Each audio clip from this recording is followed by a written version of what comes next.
Guys, alright.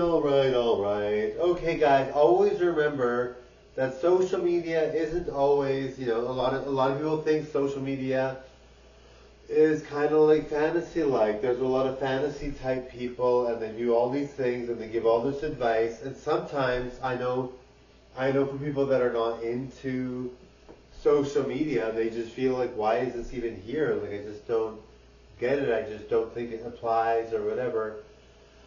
And there's a lot of people that are like, I can't deal with this. There's so many creators that are like, I mean, not that they say that, but I mean, some people do, some people are like, there's so many creators that are just all about themselves or do things for themselves and they don't care and they date the best, they do all these things, they talk about all this advice.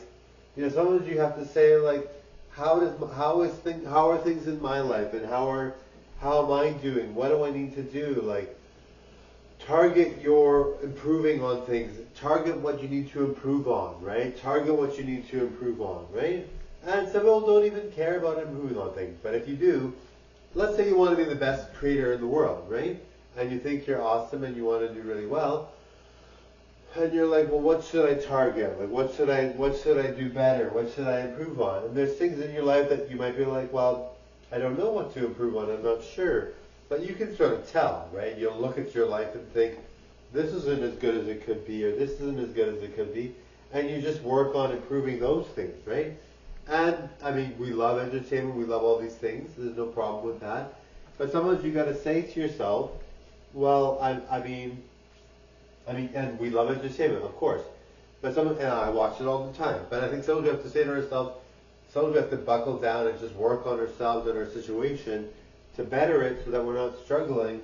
Because entertainment's always there. We can watch entertainment all the time, but you know what I mean, right? Like if you're like there was this one girl that was on TikTok and she was talking about the show The Office and she said she worshipped that show for years and years and years. And then she was like, why did I worship it? Like now, I mean, there's nothing wrong with, I love The Office. I love all these shows. I love all these things. But she's like, I want to live life and I just wasted all this time watching The Office. I mean, there's nothing wrong with that. I mean, if you like it. And I'm an entertainer. I want to be watched, right? But I mean, you know what I mean, right? Like if your whole life is watching a celebrity or watching entertainment, which is no problem with that. But if you're abandoning your own life, why would you, right? Yes, guys, thank you. Bye now. Bye, guys.